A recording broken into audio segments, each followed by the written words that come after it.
Dobro jutro svima, ili već dobar dan. Italijani kažu da je jutro do ručka, ručak još nismo imali, pa ćemo onda tako. Zahvaljujem se Trijanu na ovom zanimljivom uvodnom govoru. Ja ću se u nekim dijelovima nadovezati na ono što je on govorio. Dakle, ideja je da ovdje probamo malo svi skupa biti on the same page, što se kaže na hrvatskom, dakle oko same značaja društvene uloge, socijalnog dijaloga i kolektivnog pregovaranja. Malo ću se tu vratiti u povijest, čisto da se prisjetimo procesa kako je došlo uopće do razvoja tih instrumenata, a onda malo ćemo se pozabaviti i hrvatskim kontekstom, nekim povijesnim promjenama, modela kolektivnog pregovaranja i načina kako ono bilo strukturirano, čisto da opet budemo svjesni da postojeća situacija nije zapisana u kamen, dakle da ako smo u nekom trenutku mijenjali strukturu, modele kolektivnog pregovaranja, to nam znači sugerira da i iz postojećeg stanja možemo u nekim okolnostima se pomaknuti u neko drugo stanje koje zaključimo svi skupa da je poželjno. I na kraju ću se zapravo osvrnuti malo detaljnije nastavno na ovo što je Adrian govorio oko specifičnosti ICT sektora, kao zapravo jedan dosta široki uvod i u današnji panel, ali i u druge aktivnosti koje će se provoditi tijekom ovog projekta, a koje će primarno biti zapravo fokusirane na specifičnosti radnih odnosa, radnih uvjeta u vašoj djelatnosti, ali onda i uloge socijalnog dijaloga u pronalaženju rješenja za te procese i promjene koje se događaju. Nešto od toga smo čuli i u Edrinovom govoru i u govoru gospođe Mamić. Dakle, ono što sam zapravo, s tim sam htio početi, jest da svi skupa osvijestimo da je socijalni dijalog, kolektivno pregovaranje, ali postojanje i djelovanje sindikata pa i udruga poslodavaca spada u jednu od najznačajnijih društvenih inovacija, mogli bi reći zapada u posljednjih 200-tinjak godina. Naime, s industrijskom revolucijom, svi znamo, došlo je do temeljitih društvenih strukturnih promjena, uspostavljeni su posve novi društveni odnosi koji nikako nisu bili regulirani. U feudalnom sustavu, u srednjem vijeku je postojao određeni tip odnosa među različitih društvenih struktura, kmetova, feudalaca, crkve, drugih aktera.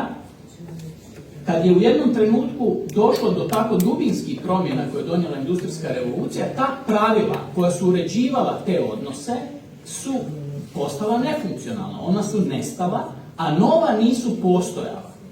Trebalo je relativno puno vremena, puno promišljanja, pa i konfrontacija da uspostavimo nova pravila, nove institucije, smislimo, inoviramo nove tipove odnosa koji će urediti nove odnose među novim akterima, kapitalom, radnicima koji su sada slobodni i tako dalje. Tako da taj proces uređivanja novih odnosa trajao relativno dugo, bio je mukotrpan, ali rezultirao nizom vrlo značajnih, ja bih rekao, supstancijalnih društvenih inovacija. Jedna od tih supstancijalnih društvenih inovacija su sindikati sami, druga od njih je kolektivno pregovaranje kao najznačajniji tip socijalnog dijaloga. To su među najvažnijim društvenim inovacijama koje smo kao civilizacija, zapadna civilizacija, osmislili negdje od kraja 18. stoljeća pa tijekom uglavnom 19. stoljeća. Dakle, moramo biti svjesni da to o čemu mi danas razgovaramo nije neka sporedna stvar, nije neka stvar koja je tako postojala od uvijek, nego je zapravo stvar koja je bila ključna za uređivanje odnosa na tržištu rada, ali šire u cjelokupnom gospodarstvu u Europi. Iz Europe se onda proširila u ostale dijelove svijeta kao zapravo svojevrsna značajna društvena inovacija. To spominjem ovdje zbog toga što mislim da ta ideja da inovacijama u socijalnom dijalogu, pronalaskom novih modaliteta, korištenjem novih načina da ove instrumente koristimo za rješavanje novih izazova je nešto što je zapravo sada posao naše generacije ili naših generacija u cijelom ovom poslu. Treba se podsjetiti da taj put izgradnje tih društvenih inovacija nije bio linearan, nije bio jednostavan, pa tako neće biti ni naš posao pronalaska novih rješenja, novih načina korištenja socijalnog dijaloga za rješavanje aktualnih problema na tržištu rada i u gospodarstvu. Na samom kraju 18. stoljeća je u Velikoj Britaniji donesen jedan zanimljiv zakon koji se zvao The Combination Act. Taj zakon je zabranjivao kolektivno pregovaranje. Krajem 18. stoljeća radnici su se počeli udruživati i kolektivno nastupati prema poslodavcima kako bi kolektivno pregovarali o cijeni rada i radnom vremenu. Poslodavci su se opirali udruživanju radnika i tom kolektivnom pristupu tim odnosima i uspjeli su izlobirati da britanski parlament na samom kraju 18. stoljeća donese zakon koji zabranjuje udruživanje radi zajedničkog kolektivnog pregovaranja o visini plaća i radnom vremenu. To je pokazuje da taj proces nije bio linearan i jednostavan. Trebalo je proći otprilike 30-25 godina do 1825. kada je priznato, kad je izmijenjen ovaj zakon i kad je priznato pravo na udruživanje i kolektivni nastup radnika prema poslodavcima radi uređivanja plaća.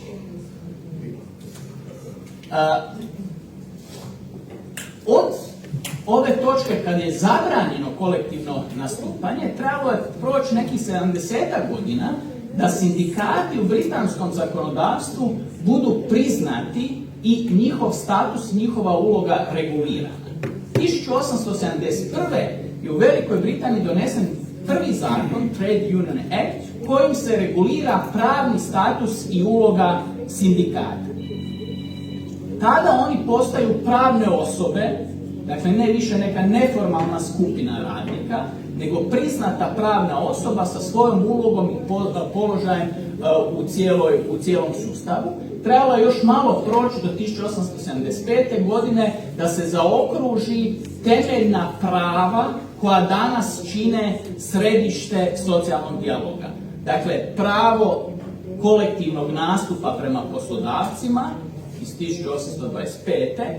Pravo na sindikalno organiziranje u formalno pravnom smislu 1871. i reguliranje prava na štrajk 1875.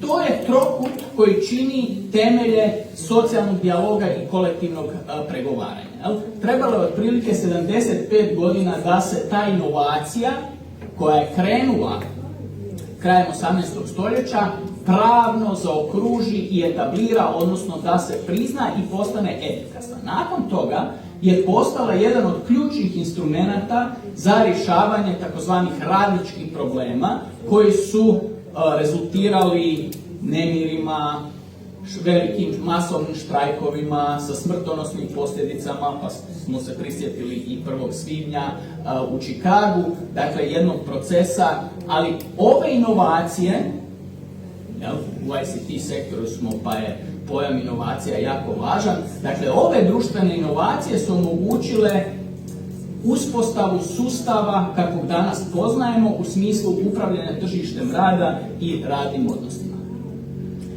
Onda od tada do danas smo zapravo naučili koja je društvena uloga socijalnog dijaloga i kolektivnog pregovaranja. Edrin je nešto govorio o tome prije mene.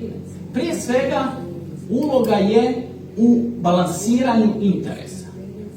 Imamo različite interese na tržištu rada u gospodarstvu. Ove društvene inovacije služe da se ti interesi balansiraju. Ne da jedan interes prevlada, interes poslodavaca, radnika, nego da se oni balansiraju. i da se ravnomjernije raspodjeljuju koristi od zajedničkih napora u gospodarstvu. Posljedično, kolektivno pregovaranje je instrument socijalne politike, ja bih rekao, a to podrazumijeva upravljanje razinom i kvalitetom životnih uvjeta. Nemoguće je isključivo klasičnim mjerama socijalne politike osigurati odgovarajuću razinu i kvalitetu životnih uvjeta širokog dijela pučanstva i radne snage bez instrumenata na samom tržištu rada, a ti instrumenti su kolektivno pregovaranje. Kolektivno pregovaranje, osim toga, jača moć socijalnih partnera u odnosu na političke strukture. To je nešto što se često zanemaruje, pogotovo u našem kontekstu. Socijalni dijalog općenito, kolektivno pregovaranje specifično, je instrument koji poslodavcima i radnicima daje mogućnost da svoje probleme rješavaju autonomno, bez intervencije države.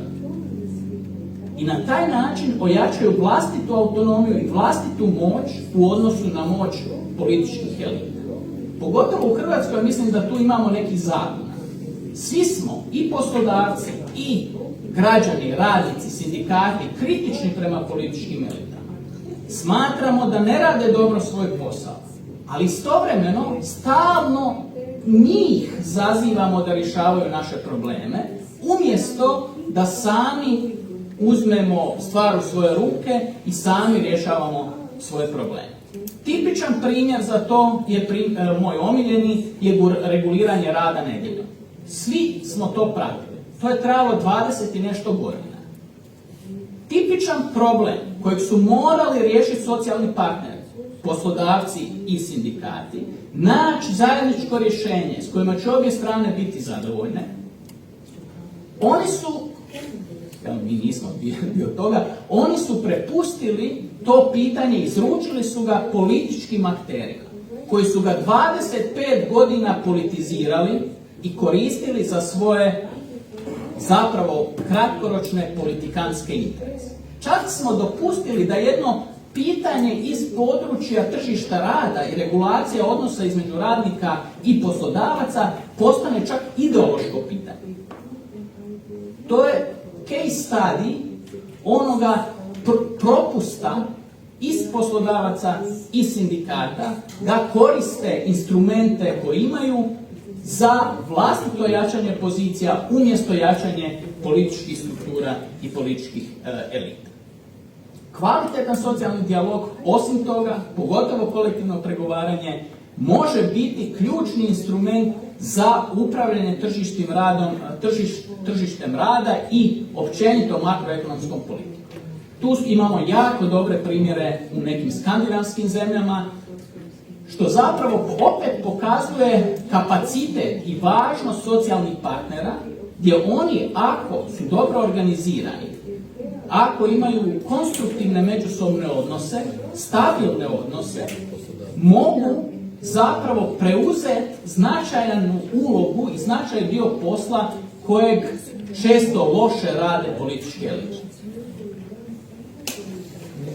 Naravno, jedna od onda posljedica socijalnog dijaloga, kolektivno pregovaranje, je socijalni mir i socijalno partnerstvo, koje zapravo podrazumijevaju osjećaj zajedničke sudbine.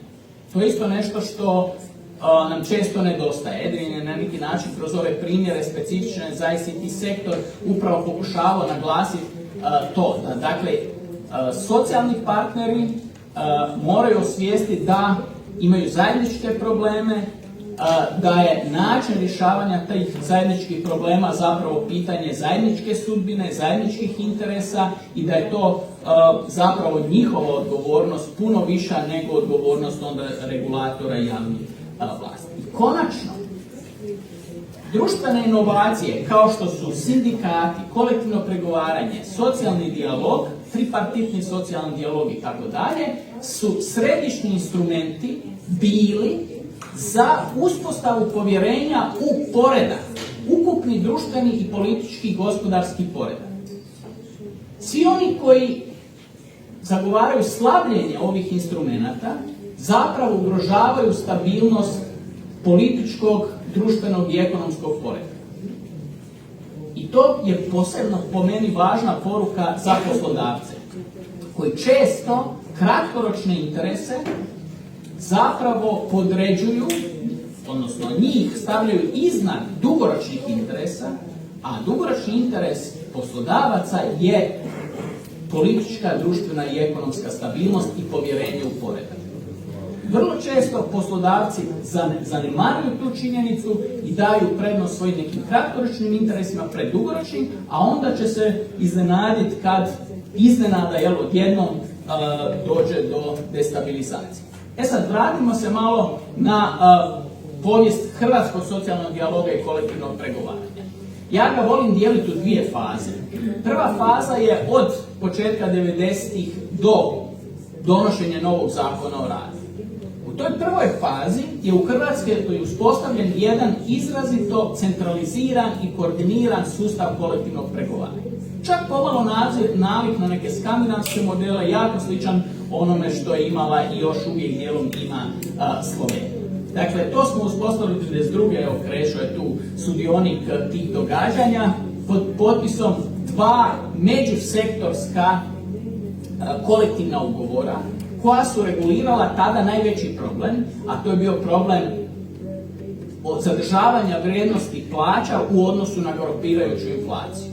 Ta 2 ugovora su omogućila da se plaće usklađuju sa tada, mislim da je na kraju 1992. inflacija bila oko 928% na godišnjoj razini. Dakle, ti ugovori su bili ključni da bi se iole zadržala vrijednost plaća u odnosu na inflaciju. Dakle, imamo praksu i iskustvo potpisa velikih nacionalnih međusektorskih kolektivnih ugovora koji su riješili tada jedno od najznačajnijih socijalnih i ekonomskih pitanja. To je odnos plaća i inflacije. Ta 2 ugovora su nadopunjena onda sa 10-ak sektorskih ugovora koji su dodatno razrađivali te probleme, uređivali platne razrede i tako dalje.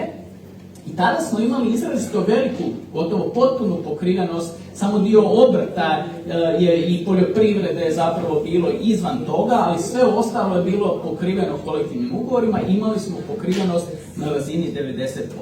Stvari se mijenjaju sa promjenama zakona o radu, koje je donio prvi puta uopće reguliranje tih stvari na način da je omogućio pregovore i na kućnoj razini, izjednačio u pravnom smislu kućne i sektorske i međusektorske ugovore, dakle tu više nema nikakve hijerarhije među njima, nikakvog uređenog odnosa među njima. Imamo ulogu sada dobrovoljne organizacije poslodavaca, koje je od tada do danas HUP, gdje je zapravo gospodarska komora ispala iz igre kao organizacija koja naravno po nekim standardima međunarodne organizacije rada nije dobrovoljna i u tom smislu ima upitan status socijalnog partnera, tako da je došlo do pada pokrivenosti na razini poslodavaca, tako da HUP više nije mogao efektivno potpisivati međusektorske kolektivne ugovore. I treća promjena koja se događa je zapravo proces privatizacije i zapravo posljedično depolitizacije kolektivnog pregovaranja kad se ono svodi na neko tehničko pitanje odnosa između radnika i poslodavaca. Nakon 1996. smo došli do ove razine koje imamo sada, a to je da imamo različite prakse kolektivnog pregovaranja u različitim dijelovima tržišta rada. S jedne strane, u javnim službama još uvijek imamo multisektorske pregovore, dakle jedan kolektivni ugovor koji pokriva i uređuje prava u većem broju sektora. Zatim imamo dio sektora gdje imamo sektorske ugovore, državna uprava, graditeljstvo, ugostiteljstvo i turizam, drvna industrija, trgovina, pomorski prijevoz i slično, cestogradnja. Onda imamo dio tržišta rada gdje dominiraju kućni ugovori, to uključuje i vaš sektor. I na kraju, četvrti segment je onaj dio tržišta rada gdje nemamo nikakav socijalni dijalog, nemamo kolektivno pregovaranje i najčešće nemamo niti sindikalno organiziranje. Rekao sam, početkom 90-ih imamo pokrivenost otprilike 90%, nakon promjena zakonodavstva i svih ovih strukturnih promjena ta pokrivenost značajno pada i ona od tada je dosta promjenjiva, volatilna, primarno zbog činjenice da imamo ili nemamo potpisane ili proširene neke sektorske ugovore. Tu je ključni sektorski ugovor za trgovinu koji pokriva, kad je proširen, preko 200.000 zaposlenih i kad je 2013.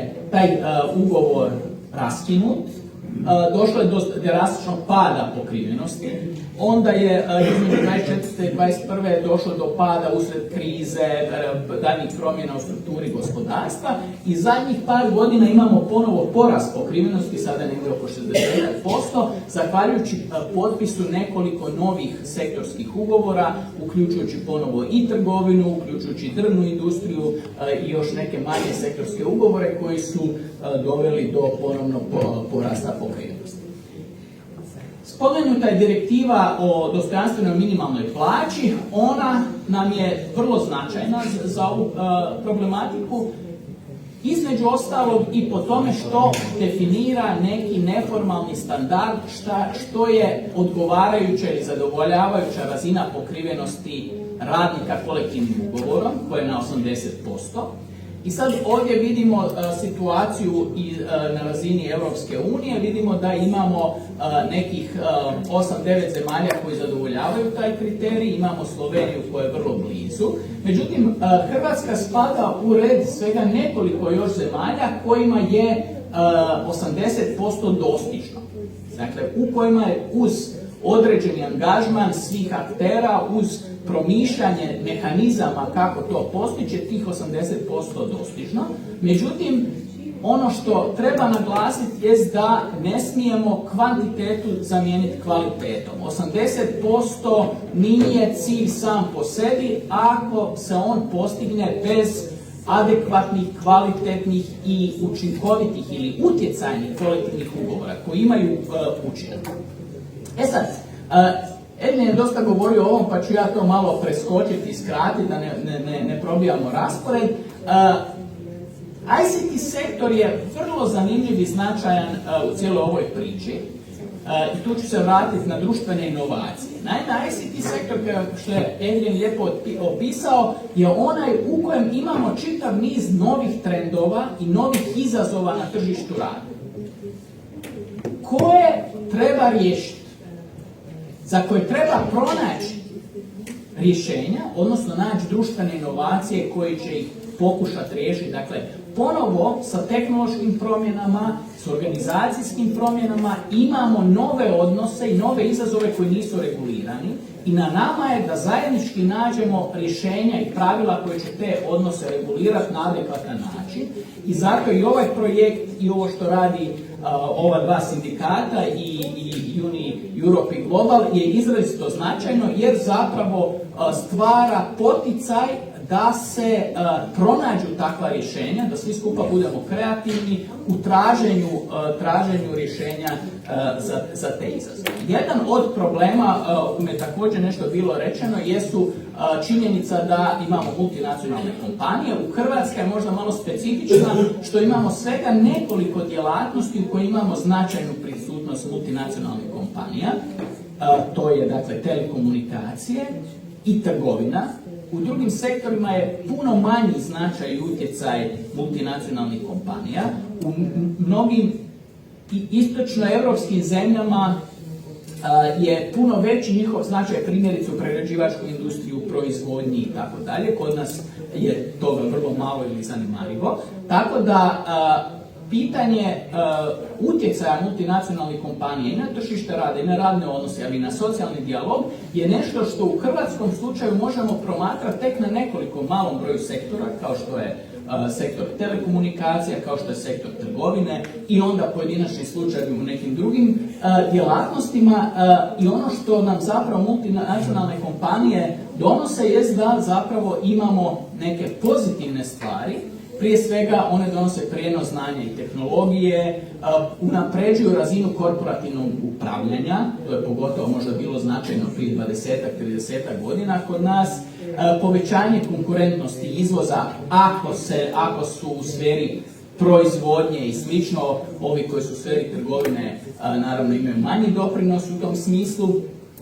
Mogu uključiti, pogotovo opet u proizvodnim djelatnostima, domaće kompanije u globalne i regionalne lance dodane vrijednosti. Kod nas je to relativno slab efekt za sada koliko pratim. Ono što donosi je i profesionalizacija upravljanja ljudskim resursima, edukacija i razvoj zaposlenika i zapravo otvaraju međunarodne karijerne perspektive zaposlenike. Međutim, donosi i neke negativne elemente, a to je da su vrlo često fokusirane na kratkoročne ciljeve i primarno na profitabilnost. Dakle, nemaju neke dugoročnije strategije nužno, ne postoje iznimke. Često u nekim djelatnostima mogu potiskivati domaća poduzeća, primjerice to se u trgovini događalo. Niska cijena rada je često motiv za dolazak na određeno tržište, što onda rezultira njihovim strukturnim interesom da održavaju relativno nižu cijenu rada, tako da je to može biti ozbiljan problem za dizanje prosječnih plaća i konvergenciju, kako se to zove u europskom kontekstu. Za pojedine skupine zaposlenika se često postavlja stakleni strop, što znači da domaći zaposlenici ne mogu napredovati preko nekih razina. U nekim kompanijama možda imamo takva iskustva, u nekima nemamo. I ono što nije zanemarivo, a tema je o kojoj se ne govori, jest da su multinacionalne kompanije često akteri koji pojačavaju brand drain, odnosno odlazak najboljih kadrova u inozemstvo, odnosno u centrale. Dakle, one iz podružnica isisavaju najbolje ljude u centrale, što zapravo dugoročno slabi razvojne, inovacijske i upravljačke potencijale nacionalne ekonomije. U literaturi kojom se ja bavim postoji velika rasprava oko toga kakav je utjecaj multinacionalnih kompanija na socijalni dijalog i odnos prema sindikatima. Tamo negdje početkom 90-ih je postojalo jedno, ja bih rekao, naivno očekivanje da će multinacionalne kompanije unaprijediti razine socijalnog dijaloga, da će unaprijediti odnose sa sindikatima, da će unaprijediti uključivanje radnika, prenoseći dobre prakse iz svojih matičnih zemalja. Iz Njemačke, Austrije, skandinavskih zemalja, da kad dođu u istočnu Europu, onda će sa sobom donijeti i prakse socijalnog dijaloga, kolektivnog pregovaranja odnosa prema radnicima. To je bilo jedno očekivanje dosta prisutno početkom 90-ih. Međutim, iskustva i istraživanja koje su provođena od kraja 90-ih do danas nam govore da to nije baš tako i da je to očekivanje bilo, kao što sam rekao, naivno. Naime, istraživanja i analize su pokazale da multinacionalne kompanije rijetko dobrovoljno i spremno prenose dobre prakse odnosa prema zaposlenicima i sindikatima iz matičnih zemalja. Kao i kod domaćih poslodavaca, na to ih se mora prisjetiti. Dakle, da li će multinacionalne kompanije prihvatiti u pravilu lošije standarde i prakse domaćeg tržišta rada ili će prenijeti neke dobre prakse iz svojih matičnih zemalja, nije nešto što ovisi samo o njima, nego ovisi upravo o organiziranju radnika i djelovanju sindikata. Dobro organizirani radnici, efikasni sindikati mogu natjerati multinacionalne kompanije da prenesu dobre prakse, ali ako nema djelovanja sindikata i organizacije, multinacionalne kompanije u pravilu neće prenijeti te prakse same po sebi. I tu je skovan jedan termin koji opisuje to je oportunistička prilagodba. Dakle, multinacionalne kompanije se prilagođavaju lokalnim uvjetima i lokalnim praksama do mjere do koje to mogu, do kojih se pusti da se tako ponašaju. To je dakle također jedna važna tema. I za kraj nekoliko stvari o kojima ćemo raspravljati danas na okruglom stolu, ali i tijekom cijelog ovog projekta kroz različite aktivnosti. Jedan motiv sam provlačio cijelo vrijeme, to je pitanje tih inovacija u socijalnom dijalogu za ICT sektor. Kao što rekoh, imamo čitav niz novih izazova koji će donijeti različite probleme u radnim odnosima i na tržištu rada, u kojima je ICT sektor posebno izložen, i rješenja koja će se tu pronaći će onda biti prenosiva vjerojatno i na druge djelatnosti. Jedna od tema koja postaje sve aktualnija za hrvatsko tržište rada jest politike plaća, odnose među plaćama unutar istih poduzeća, među različitim zanimanjima i poslovima, odnose plaća unutar sektora, ali i plaća na razini cijelog tržišta rada. To je jedna tema koja je vrlo aktualna i za ovaj sektor, čuli smo gospođu Mamić u uvodu i o tome ćemo još govoriti na okruglom stolu, ali je neka tema koja se dosta provlači u širim raspravama. I na kraju su ove nove tehnologije izazovi za radne odnose, od umjetne inteligencije primjerice, koja će možda imati utjecaj na uredske radnike, kao što je prije recimo 30-ak ili više ili manje godina robotizacija imala utjecaj na manualne radnike. Tako da neki problemi koje smo prije rješavali možda na drugim područjima, sada se sele na druge skupine radnih mjesta i postavljaju neke nove izazove, što je također tema o kojoj ćemo morati puno razgovarati i tražiti rješenje. Hvala lijepa.